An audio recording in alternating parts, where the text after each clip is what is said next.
Nobody in Chicago was stupid enough to walk up to Donovan Thorne uninvited. Nobody except, on this particular Tuesday afternoon, a 7-year-old girl who had clearly never been briefed on that rule, and who, judging by the look on her face, would not have cared anyway. The crowd at Meridian Plaza seemed to sense it before they even understood what they were watching. People slowed. Conversations dropped off. Strangers stopped mid-step and stared, the way people do when something in front of them simply does not add up. A child had just walked through a wall of armed men, and not one of them had moved. Not because they couldn't, but because none of them had ever trained for this particular scenario.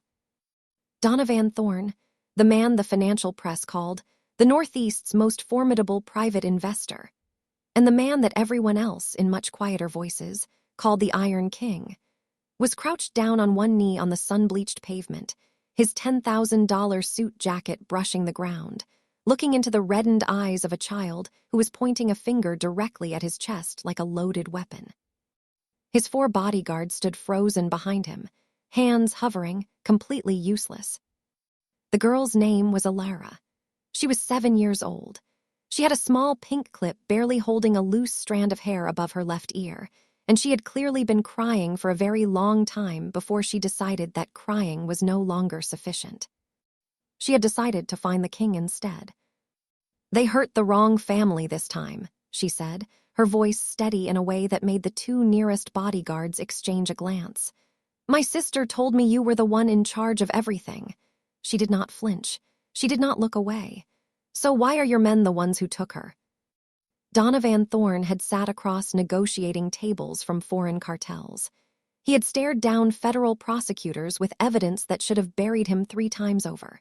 He had, on 2 separate occasions, walked out of rooms where men had tried to end his life, and he had done so without ever raising his voice. But in 14 years of ruling, the most fortified criminal empire the American Northeast had ever seen, nobody, not a single soul, had ever asked him that question. And the reason it hit him the way it did, the reason his jaw tightened and his eyes went very still, was not because the question was brave.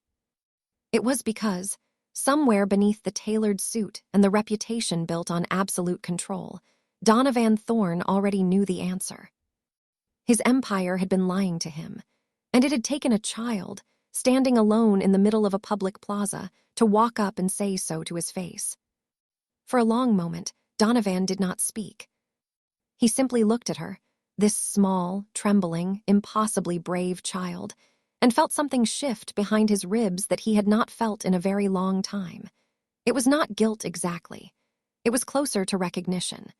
The way a man feels when he looks into a mirror he has been deliberately avoiding and finds it has been placed directly in his path. Around them, the plaza continued its slow, uneasy exhale. People had not fully scattered, but they had created distance the way crowds instinctively do around a fire, close enough to watch, far enough to run. Donovan's head of security, a broad-shouldered man named Creed, took a single step forward. One look from Donovan stopped him where he stood. This was not Creed's conversation to interrupt. "What is your name?" Donovan asked. His voice was low and even, the kind of voice that had never needed to be raised to be heard. "Alara," she said without hesitation. "How old are you, Alara?" 7. She said it the way only a 7-year-old can, as though her age were a credential, something she had earned and was not afraid to present. Despite everything, something almost resembling a smile crossed Donovan's face. It did not stay long. "Who told you where to find me?" Alara's chin lifted slightly. "My sister. She said the man in the black cars owns everything in this city. She said if something bad ever happened, finding you was the only thing worth trying." She paused, and her voice dropped just barely. "Something bad happened." Donovan held her gaze. In his world, information was currency and silence was armor. Men twice his age had sat across from him and flinched before the conversation even began. This child had not blinked once. "Tell me what happened," he said, "from the beginning." Alara took a small breath, the kind that children take when they are trying very hard to hold themselves together in front of an adult. 3 days ago, 2 men came to our apartment building. They were collecting what they called a neighborhood tax. She said the words neighborhood tax, the way someone repeats a phrase they heard from a grown-up, carefully, making sure they get it right. Our neighbor, Mr. Castillo, said he couldn't pay. They broke his door and took his television. She swallowed.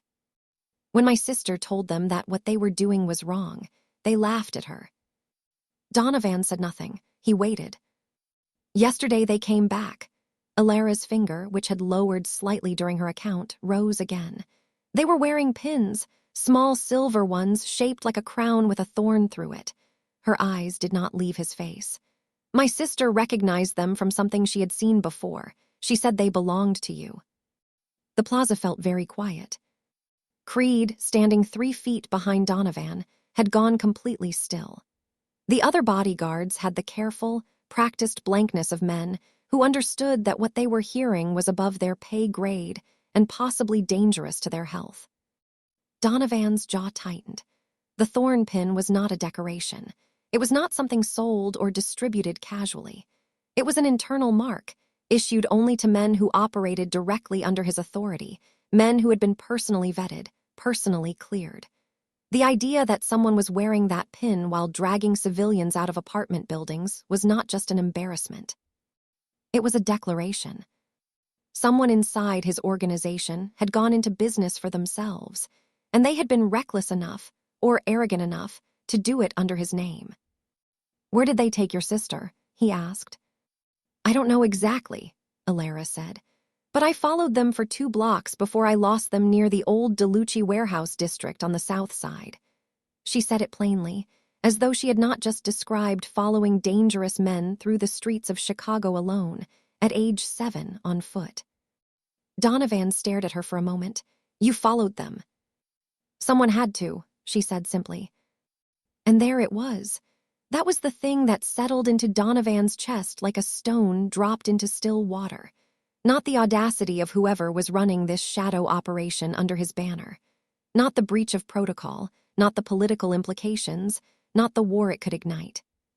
It was the fact that in a building full of adults, in a neighborhood full of people who knew the rules and knew better than to get involved, the only person who had chosen to act, the only person who had refused to look away and do nothing, was the child standing in front of him. She had no weapon. She had no protection. She had no reason to believe this would work. She had come anyway. Donovan rose slowly to his full height.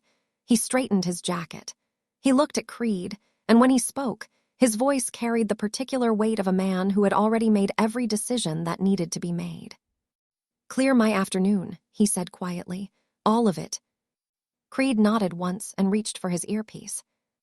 The Iron King had just been given his orders, and they had come from the last person anyone would have expected.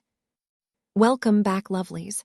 Please take a moment to hit that like button if this story has you hooked already, and subscribe if you haven't yet subscribed. Tell us where you are watching from in the comment section. We would love to hear from you. Now back to the story. The drive back to Thorn Tower took 11 minutes. Donovan spent every one of them in silence, his elbow resting against the tinted window, his eyes fixed on the city sliding past outside without actually seeing any of it. Creed sat in the front passenger seat and had the good sense not to speak. The 2 escort vehicles flanking them maintained their formation. Everything looked exactly the way it always did. That was the problem. Everything looked normal, and somewhere underneath that carefully maintained surface, something had been rotting for long enough to reach a 7-year-old girl in a public plaza. By the time the convoy pulled into the underground entrance of Thorn Tower, Donovan had already made 3 decisions. He stepped out of the vehicle before it fully stopped, straightened his cuffs, and walked directly to the elevator without acknowledging the 4 staff members who stood to attention as he entered. He pressed the button for the 14th floor, not the executive suite on the 22nd, not his private office. The 14th floor, which most of his above-board employees believed housed a mid-level logistics department, and which actually housed the operational nerve center of everything that kept the Iron King's empire functioning below the surface. The elevator doors opened to a long corridor with gray walls and the kind of lighting that suggested the room had been designed purely for function and not for comfort. 2 guards outside the main door stepped aside without a word. Donovan pushed through.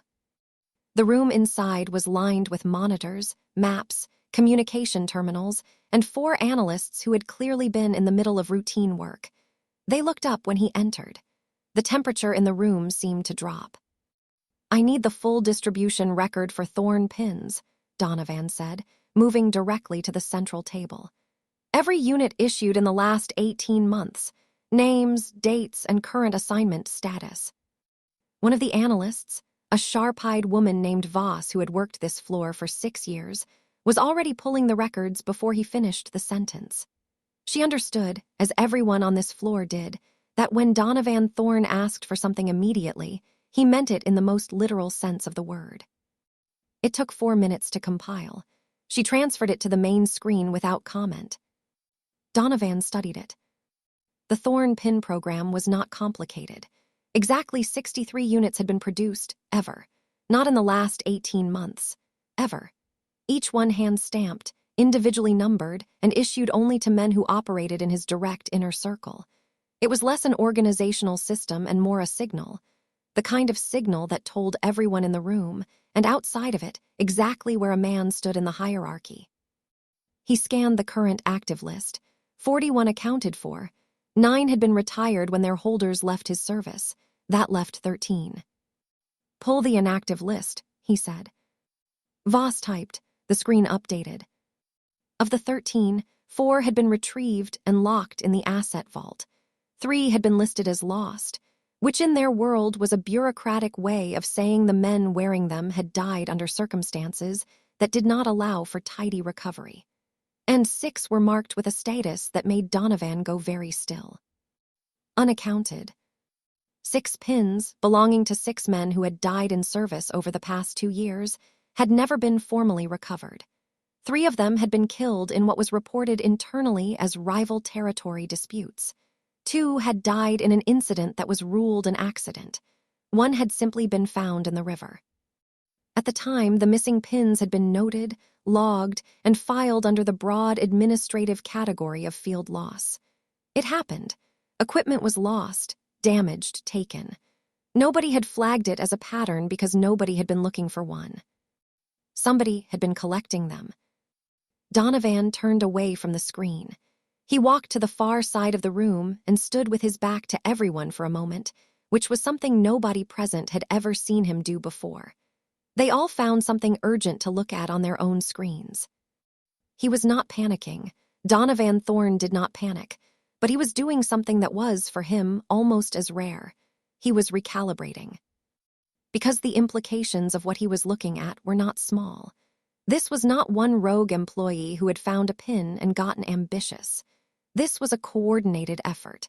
Someone had identified the men who were going to die, or worse, had arranged for them to die, and had made sure the pins never came back. Someone had been building a counterfeit operation under his name, with genuine materials, for long enough to establish roots, collect payments, and terrorize entire neighborhoods without a single rumor reaching his desk. That kind of silence did not happen by accident. That kind of silence had to be engineered. He turned back to the room. "Get me the operational files on every man we've lost in the field in the last 24 months, he said. "Every single one. And Voss," he paused, and when he said the next part, his voice was very quiet. "Find out who filed the original incident reports." Voss nodded without looking up. She already understood what he was not saying out loud. Someone in this building had helped bury this, and now Donovan was going to dig it all back up.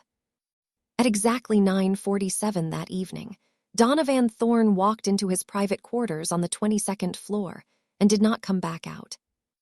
At least, that was what the security log recorded.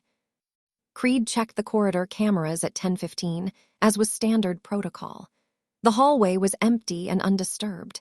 The floor sensor registered no movement past the door. The elevator remained idle.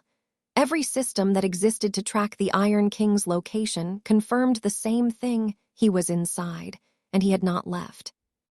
Every system was wrong. What Creed did not know, And what only 2 people in the world had ever known was that the 22nd floor had a second exit. It had been built into the original architecture of the building 18 years ago, before Donovan had even acquired it, by a previous owner who had the same fundamental distrust of visible doors that powerful men tend to develop when they have made enough enemies. It ran behind the east wall of the private quarters, down a narrow service stairwell that bypassed every monitored floor, and emptied into a maintenance corridor 2 levels below the underground parking structure. Donovan had used it exactly twice before in 14 years. Both times, the people he had gone to find had not been found by anyone else afterward. Tonight would be the 3rd time. He moved through the lower corridor in dark clothing, carrying nothing that identified him. No phone, no pin, no visible hardware of any kind. The suit was gone. In its place was the kind of unremarkable, dark-fitted clothing that allowed a man to stand in a shadow and become part of it. He had left behind every trapping of the Iron King, the title, the entourage, the carefully constructed public weight of his presence, and what remained underneath all of it was something considerably more dangerous. A man who had built his empire from nothing, on streets exactly like the ones he was about to walk back into. The city at night had its own language. Donovan had grown up speaking it. He knew which corners were active and which ones only looked it. He knew the difference between a man standing outside because he was waiting for someone and a man standing outside because he was watching for something. He knew how to walk through a neighborhood that knew his name without anyone realizing they had just seen him. He had not always worn $10,000 suits.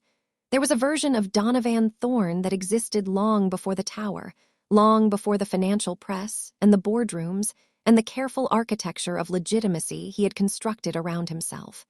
That version had never fully gone away. It had simply been dressed better. Tonight it was back. His first stop was a laundromat on Halsted Street that had not actually processed a single item of clothing in 6 years.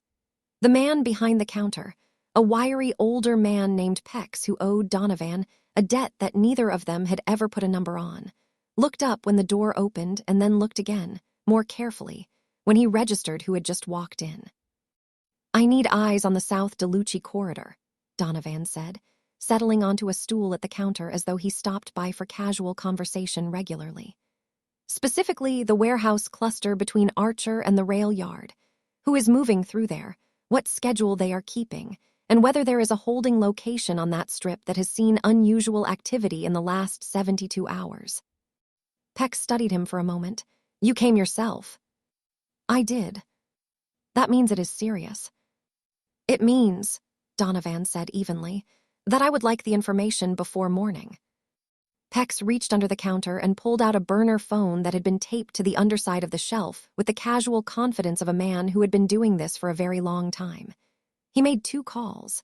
He spoke in short, clipped sentences, listened, and hung up both times without saying goodbye.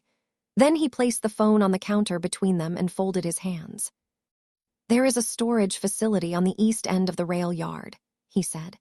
"Registered under a shell company that traces back to a DeLucci subsidiary. It has been running irregular truck arrivals since last week, late night, no cargo manifests. The men on the perimeter rotation changed 3 weeks ago. Nobody local recognized the new crew." Donovan absorbed this without expression.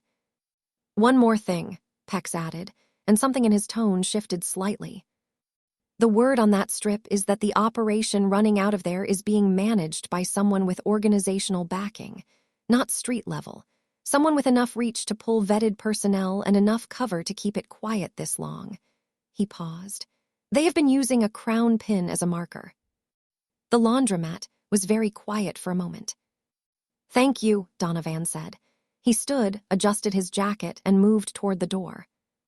"Should I expect trouble in this direction?" Pex asked behind him.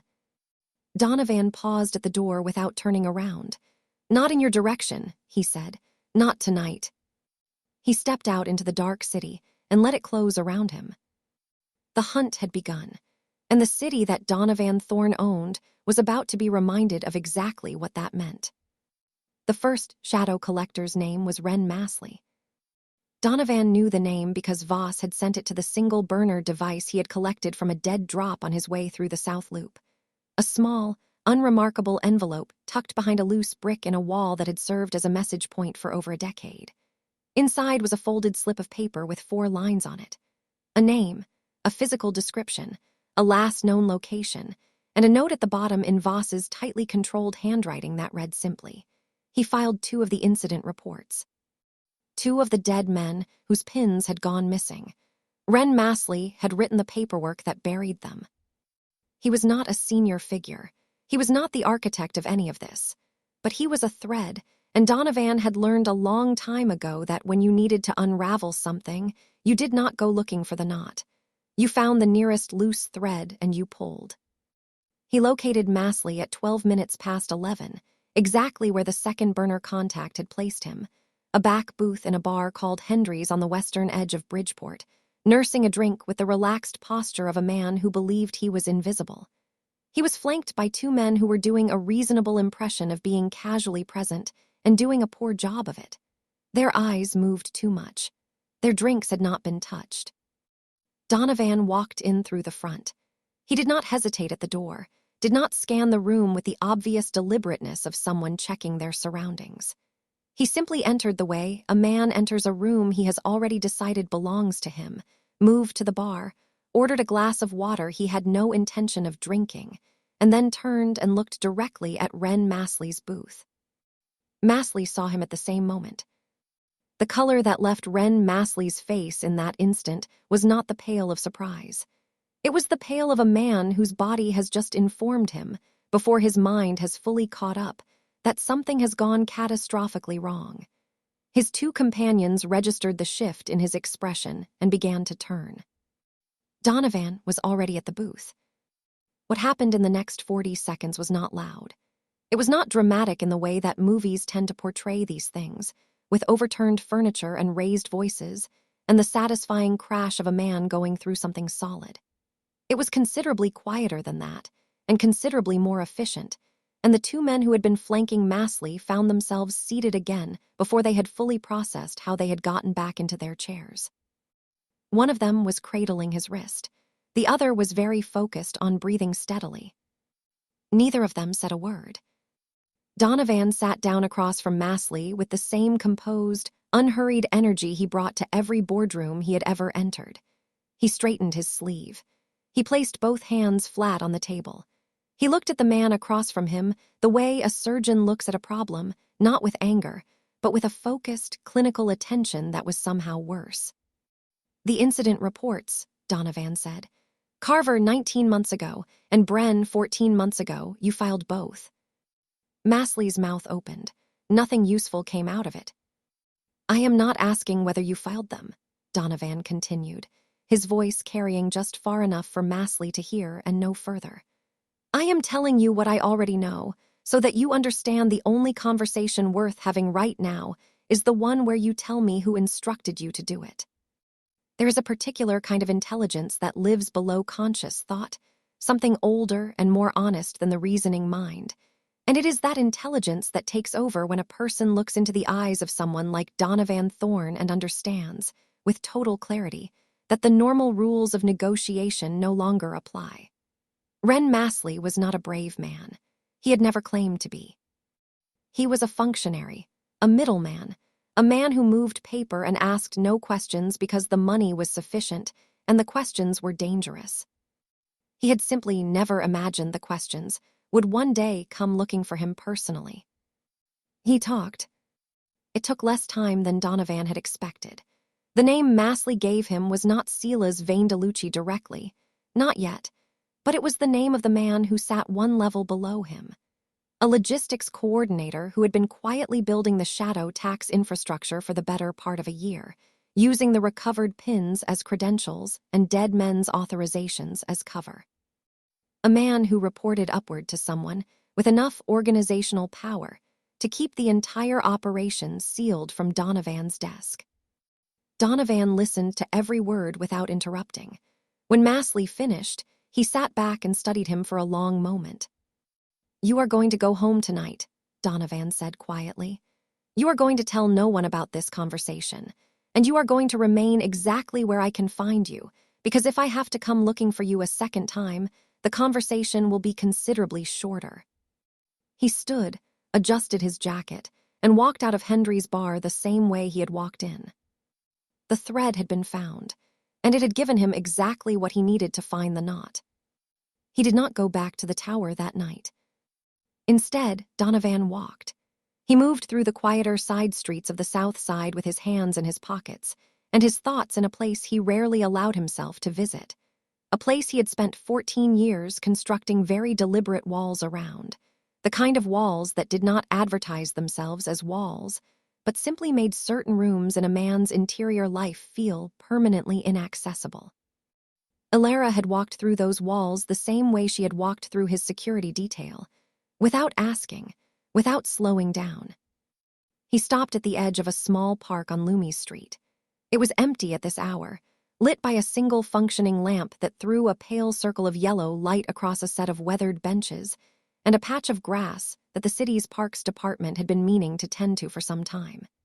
He sat on the nearest bench and looked at nothing in particular, and the thing he had been holding at a careful distance since the plaza finally closed the gap between them.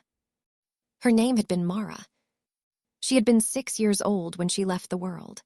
Not taken by rivals, not as collateral in one of the many wars Donovan had fought and won over the course of building his empire. She had been taken by something far more indifferent than any enemy he had ever faced. A car that ran a red light on a Sunday morning, while Donovan's ex-wife was driving Mara home from a birthday party. On a street in a neighborhood so ordinary, it did not even appear in the mental maps Donovan kept of the city he controlled. He had been in a meeting. He had always been in a meeting in those years, in the grinding, consuming early period of building something from nothing, when every hour away from the work felt like blood leaving the body. He remembered his phone vibrating on the conference table. He remembered looking at his ex-wife's name on the screen and sending it to voicemail because the conversation on the other side of the table could not wait. The voicemail had not been a call he could return. He had spent the years afterward doing what powerful men do with grief that has no acceptable outlet. He had compressed it, hardened it, and fed it quietly into the engine of everything he built. The empire that followed was not just ambition. It was the particular ferocity of a man who had learned that the world could take something irreplaceable from him without warning or negotiation, and who had decided, on some level that operated well below reason, that the appropriate response was to become the kind of force that the world did not get to negotiate with either. He had become untouchable. He had become the Iron King. And it had worked in the way that those kinds of decisions always work, completely, efficiently, and at a cost that never finished presenting itself. Mara would have been 19 now. He did not often allow himself to calculate that number, but on the nights it arrived uninvited. It always landed with the same quiet, specific weight. 19. She would have had opinions about everything and been right about most of it. She had been that kind of child, the kind that looked at the world directly and called things what they were, without the social conditioning that teaches people to look away from uncomfortable truths. She would have been, he thought, a great deal like Alara. That was the thing that had stopped him cold in the plaza. Not just the bravery, not just the steady, unblinking directness of a child who had decided that the truth was more important than her own safety. It was the specific quality of Alara's courage, the way she had squared her small shoulders and pointed her finger and refused to accept that the size of the person she was speaking to had any bearing on the validity of what she had to say. Mara had done that. Mara had done it constantly, about everything from bedtime to the injustice of having to eat vegetables she found aesthetically displeasing, and every single time it had made Donovan want to laugh and argue and pull her close all at once. He sat in the yellow lamplight for a while longer without moving.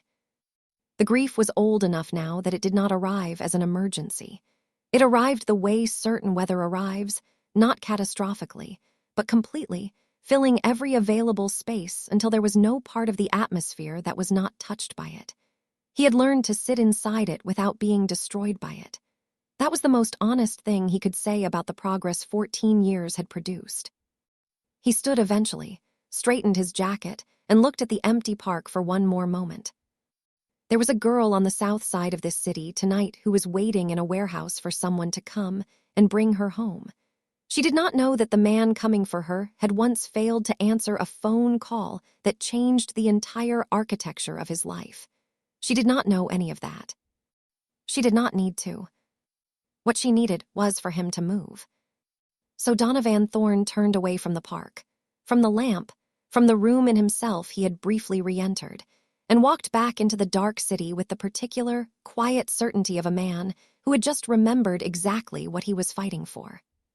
Silas Vandelucci received the call at 12:43 in the morning, and the news it delivered did something to his carefully composed expression that very few things had managed to do in his 41 years of living. It cracked it. He was standing in the upper office of the rail yard facility when his logistics coordinator, the same man whose name Ren Massley, had surrendered less than 2 hours earlier, though Silas did not yet know that, called to tell him that Massley had been found unresponsive in a Bridgeport bar, not dead, not physically destroyed in any obvious way, but sitting in his booth with the fixed, glassy composure of a man whose spirit had vacated the premises while his body was still technically present.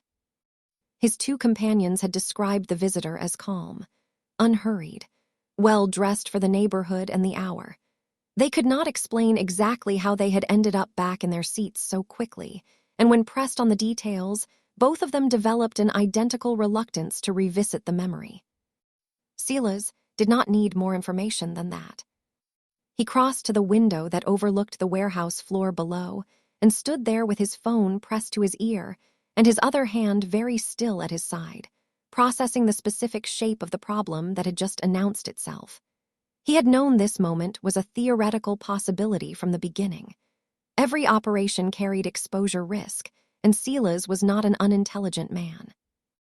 He had built his shadow infrastructure with what he believed were sufficient layers of insulation between himself and anything that could trace back to him directly. He had accounted for investigations. He had accounted for internal audits and informants and the occasional loose end that needed tidying. What he had not fully accounted for, what he now understood he had catastrophically underestimated, was the possibility that Donovan Thorne would come himself. The Iron King did not come himself. That was the entire point of an empire. That was what the soldiers were for, what the chain of command was for, what the carefully maintained distance between a man of Donovan's standing and the physical realities of his world was designed to ensure. Donovan sent people. He issued instructions from behind layers of personnel and plausible separation, and the work got done, and his hands remained as clean as a man in his position could reasonably claim. Except, apparently, tonight. Silas turned away from the window and thought quickly. The girl, Alara's sister, whose name was Nadia, who was 17 years old and had been held in the lower section of the facility since the previous evening, was currently his only remaining card of any practical value. He had taken her as a consequence of her public interference with his collectors, a decision that had seemed tactically sound at the time, and was now revealing itself to be the specific mistake that had unraveled everything. But a liability, properly repositioned, could still function as leverage. He made 3 calls in quick succession. The first was to double the perimeter rotation around the facility and replace the existing shift with men he trusted at a level slightly above the others, which, in Silas's world, meant men who were afraid of him rather than merely employed by him. The second was to a contact in the city's port authority who owed him a significant favor and who had access to a transportation manifest that could move a single person out of Chicago before morning if the paperwork was handled correctly. The third call was the most important one. He called the one line he had been told never to use except in a genuine emergency, and he used it now, because if Donovan Thorne hunting through the city's south side in civilian clothes at midnight did not qualify, then the word emergency had no functional meaning. The line rang 4 times before it was answered. No greeting, just silence on the other end, the kind of silence that expects you to speak first. "He is moving," Silas said. "He came out himself. He already has Massley." He paused. "I need the contingency activated." The voice on the other end was unhurried and unimpressed. It said 2 sentences, and then the line went dead. Silas lowered the phone and looked at the floor for a moment. The contingency was not elegant. It was not the kind of resolution he had envisioned for any version of this situation. But it was functional, and functional was what the next few hours required. The plan was straightforward in the way that traps tend to be straightforward, because the more complicated a trap becomes, the more opportunities it creates for the thing you are trying to catch to find a way around it. He would let the information about Nadia's location reach Donovan. He would let the Iron King believe he had found the thread that led directly to the girl. And when Donovan arrived at the facility, alone, without his security detail, having slipped away from every system designed to track and protect him, Silas would be waiting. Not with a negotiation, with finality. He descended the stairs to the warehouse floor and walked to the room where Nadia was being held. He opened the door and looked at the girl inside, 17, frightened, doing an admirable job of not showing it, and felt nothing in particular, which was the way Silas Vain-Delucci felt about most things that did not directly affect his interests. "You are going to be moved in the next hour," he said. "If you cooperate, the process will be unremarkable." Nadia looked at him steadily. "My sister went to find help," she said. "I know," Silas replied. "That means someone is coming." Silas studied her for a moment. There was something in her tone that reminded him uncomfortably of a quality he had heard described about the man currently walking through his city: a directness, an absence of the flinching that fear was supposed to produce. He closed the door without responding. Someone was coming. Silas was counting on it. Donovan arrived at the rail yard facility at 2:17 in the morning. He came in through the Eastern Service entrance, the one that Pex's contact had identified as the least monitored access point on the property, moving low and unhurried along the fence line until he reached the gap in the lower panel that suggested the facility's maintenance budget had not kept pace with its recent operational ambitions.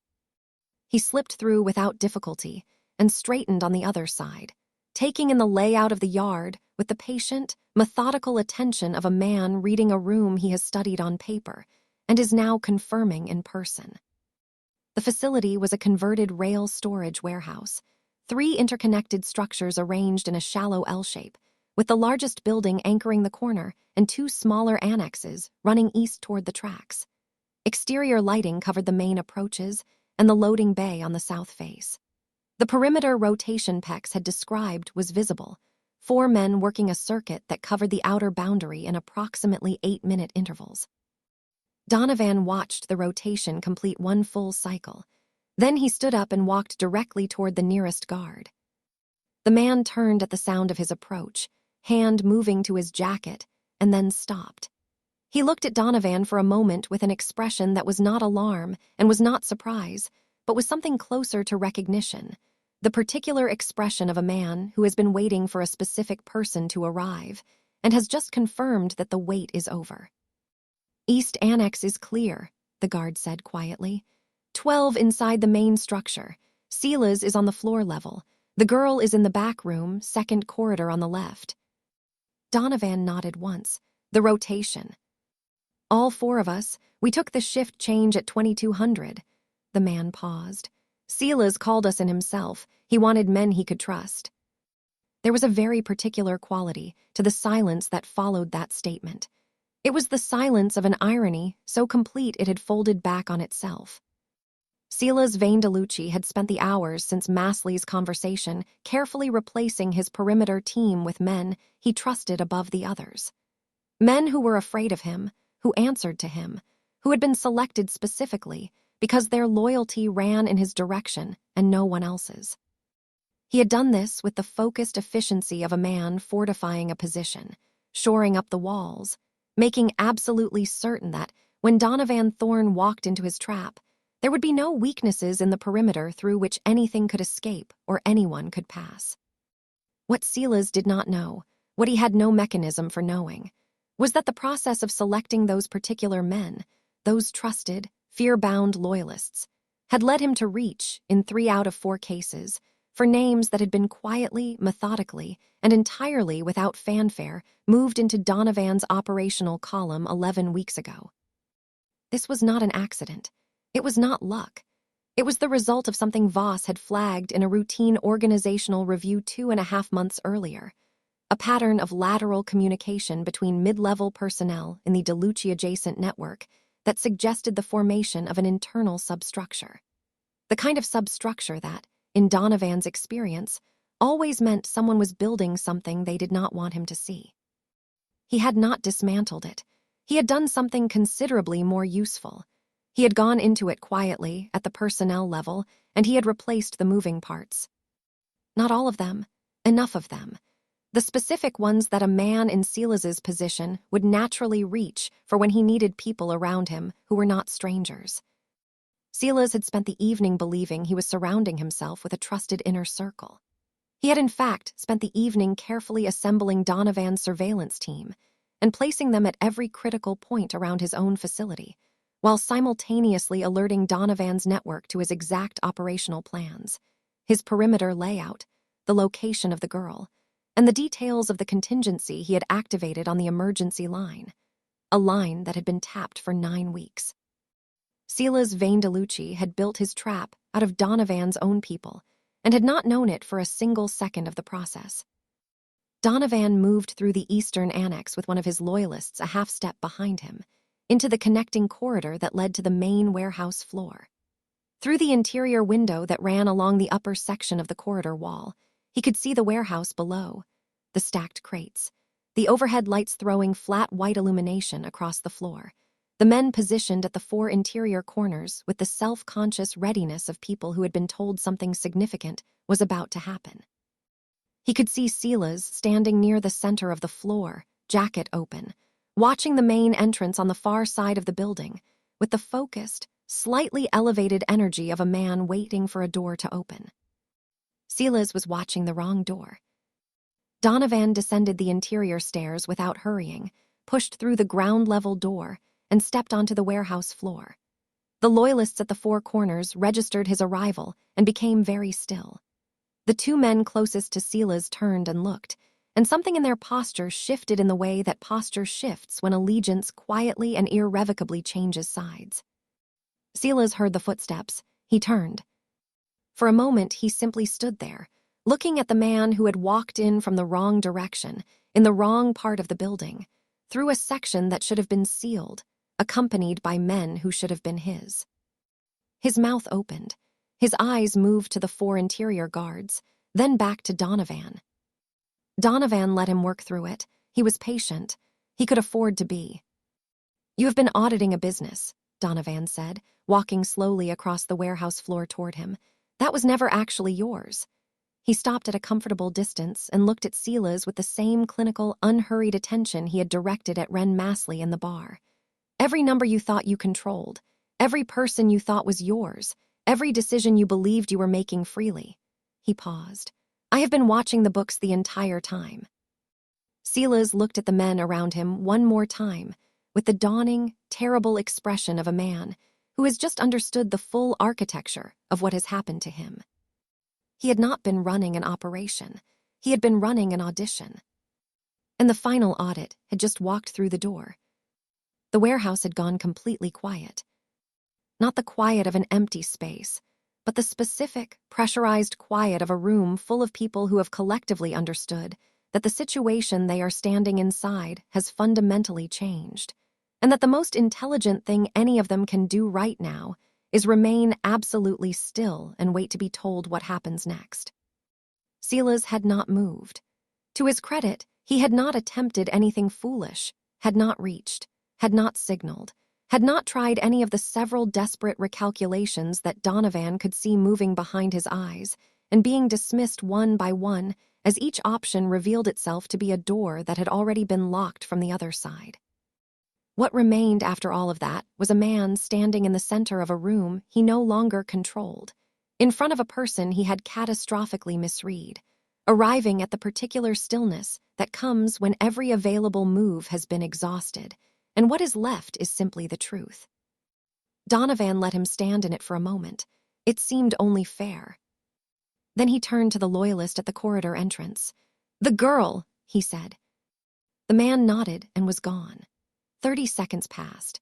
Then the sound of a door, footsteps in the back corridor, and Nadia appeared at the warehouse entrance.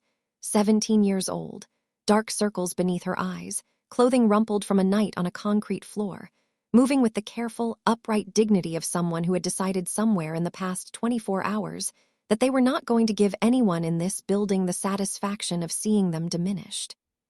She stopped when she saw the room. She looked at Donovan. She looked at Sila's. She was intelligent enough to read the arrangement correctly. Donovan met her eyes briefly and nodded once toward the eastern exit. One of the loyalists moved to her side and guided her toward the door quietly. She went without a word, though she looked back once at Sila's as she passed him, and the look she gave him was not the look of a frightened girl, but the measured, remembering look of someone filing information away for a time when it might be useful. She had, Donovan noted, the same quality her sister had. That family grew them differently than most.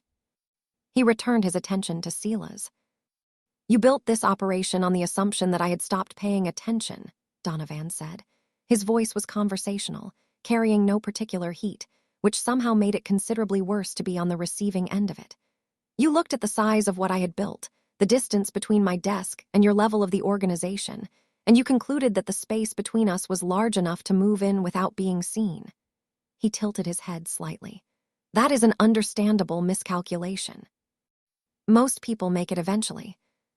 Silas said nothing. There was nothing to say. "What is not understandable?" Donovan continued. And here his voice dropped by precisely the degree that voices drop when they stop performing and start meaning, "is the particular neighborhood you chose to run this in." He took one slow step forward. "The particular families you decided were available to tax. The particular girl you decided was safe to take." He stopped. "There are 8 million people in this city, Silas. 8 million people. And you managed to find the one street, in the one neighborhood, that sits inside the boundary I established 9 years ago for the specific purpose of ensuring that what happened to that family could never happen." He reached into his jacket pocket and placed a single object on the crate beside him. It was a thorn pin, one of the originals, numbered, issued, accounted for. It sat in the flat white warehouse light and said everything that needed to be said about what had been done with the ones that had gone missing. "You used my name to hurt people I had personally guaranteed protection to," Donovan said. "You stole the credentials of men who died in service to this organization and put them on the chests of common collectors. You built a criminal enterprise inside my empire, and you branded it with my house." He looked at Silas with an expression that had moved entirely beyond anger into something colder and more absolute. "You hurt the wrong family this time." The title line landed in the silence of the warehouse the way a stone lands in still water, without drama, without decoration, simply dropping straight to the bottom. It was not a threat. It was not a declaration. It was a verdict, delivered in the same tone a judge uses when the decision has already been made, and what is happening now is merely the formal acknowledgement of something that was always going to be true. Silas's shoulders dropped by a fraction. It was barely perceptible, but in a room this quiet, it was enough. "The families of every man in this building have been located and accounted for," Donovan said, and this was the full weight of it. The line that Silas now understood had been true since before he had activated his contingency, before he had doubled his perimeter, before he had made any of the decisions that had felt, at the time, like the moves of a man in control. Not as leverage, as record, because a true boss does not need leverage over people who have already lost. He picked up the pin from the crate and closed his hand around it. "The Iron King is not a title," he said quietly. "It is a responsibility, and you borrowed it for something beneath contempt." He turned and walked toward the eastern exit without looking back. The loyalists understood their instructions without being given them. That was the thing about men who had been properly placed and properly trained. They did not need the end of the sentence to understand its meaning. The Iron King had reclaimed his throne, not with noise, not with spectacle, with the same quiet, total authority that had built the empire in the first place, and that Silas Vane DeLucci had never, at any point, been remotely equipped to understand. The sun was coming up by the time Donovan found Alara. She was sitting on the front steps of a residential building on South Paulina Street, 3 blocks from the Meridian Plaza where she had started all of this, wrapped in a jacket that was too large for her, and drinking from a paper cup of hot chocolate that the woman next to her, a neighbor, judging by the familiarity between them, had clearly provided at some point during the long night of waiting. She had her knees pulled up to her chest and her eyes on the end of the street, and she was watching the early morning with the particular patience of a child who has decided that the outcome she is waiting for is going to arrive, and that the only remaining question is when. She saw the car before it fully turned onto the block. She was on her feet before it stopped. The rear door opened, and Nadia stepped out first. What happened between the 2 sisters in the next several seconds was not something Donovan watched in detail. It was not his to observe. He stood at a short distance with his hands in his pockets, while the world around that reunion reduced itself to a single, private point of gravity. And he looked instead at the street, at the narrow, ordinary, working-class permanence of it, the parked cars and the weathered stoops, and the early light coming in low and gold between the buildings. And he thought about the 9 years he had spent believing that a boundary on a map was sufficient protection for the people living inside it. A boundary without presence was just a line. He understood that differently now than he had yesterday morning. Nadia was crying. Alara was not, which surprised him, until he looked more carefully and understood that Alara had spent the entirety of the previous night being the person in this situation who did not cry, and that this particular discipline had become a commitment she intended to honor all the way to the end. She was holding her sister's face in both small hands and saying something that Donovan could not hear, and whatever it was enough. Eventually, Nadia looked up. She found Donovan standing at the edge of the moment and held his gaze across the distance between them. She did not say thank you. She nodded, a single, measured acknowledgement, one adult to another, with a weight in it that exceeded anything a verbal expression could have carried. Donovan returned it with equal measure. Then Alara turned, and for a moment she simply looked at him the way she had looked at him in the plaza, directly, without performance, with those clear and unsparing eyes that had started everything. "You came," she said. "I told you I would clear my afternoon," he said. She considered this. It is morning. It was a long afternoon. Something shifted in her expression that was not quite a smile, but was in the same territory, and it lasted exactly as long as it needed to before she resumed her composure. She walked across the gap between them and stopped in front of him, and then she did something he had not expected. She reached out and took his hand briefly, the way children do, without announcement, without ceremony, the way they reach for things they have decided belong in their grasp, and then she let it go and stepped back. That was all. That was the whole of it. It was enough to stay with him, for considerably longer than most things did. He looked up at the building behind her, then at the street in both directions, then back at Nadia, who had moved to stand beside her sister with her arm around Alara's shoulders. "You will not have this problem again," he said. "Either of you, anyone on this street." Nadia frowned slightly. "What does that mean exactly?" "It means what it means," he said. "You will not see them, you will not know their names, but they will be here." He paused. "Consider it a permanent arrangement." Nadia studied him. "The police." "The police patrol the city," Donovan said simply. "This street is mine." It was not a boast. It was a boundary being drawn properly this time, not on a map in an office, but in person, out loud, on the actual ground it was meant to cover, by the man whose name it would carry and who intended, from this point forward, to mean it. He turned to leave. "What do we call you?" Alara asked behind him. He stopped. He thought about that for a moment, about the Iron King, about the financial press and the boardrooms and the back alleys, and the 14 years of carefully constructed names and reputations that existed between him and the world. He thought about a bench on Loomis Street and a yellow lamp, and a number he tried not to calculate. "Donovan," he said, "that is sufficient." He walked back to the car. He got in. The driver pulled away from the curb without being told, and the street behind them returned to its ordinary morning, the light continuing to come in low and gold, the city continuing its slow, indifferent turning, everything looking exactly the way it always did. Except that it wasn't, not anymore. On South Paulina Street, and on every connected block within a 4-street radius, 12 men who had been quietly positioned throughout the previous 48 hours settled into their posts with the unhurried permanence of people who understood they were not going anywhere. They wore no uniforms. They carried no visible markings. They did not announce themselves or explain themselves to anyone who passed. They were simply there, the way a wall is simply there, the way a guarantee is simply there once a man of sufficient weight has given it.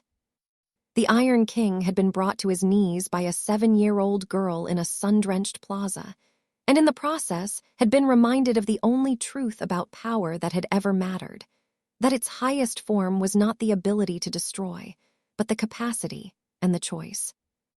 To protect. He had been a boss for 14 years. He became a guardian on a Tuesday. And that, right there, is what happens when power is finally pointed in the right direction. Donovan Thorne walked into that plaza as the Iron King. He walked out of it as something the city had not seen from him before, a man with a reason that had nothing to do with empire, and everything to do with a 7-year-old girl who simply refused to accept that the world was too big and too dangerous for her voice to matter. It was not, and neither is yours. Thank you for watching till the end. If this story held you from the first word to the last, do something about it. Hit that like button right now, and let us know the story landed the way it was meant to. If you know someone who needs a reminder that true strength is about protection and not just power, share this with them today. Drop your thoughts below, tell us which moment hit hardest for you, because something tells us the warehouse scene has a few things to say for itself. And if you are not subscribed yet, this is your sign. New stories drop regularly, and every single one is built to hold you the same way this one did. The king made his promise. We are making ours.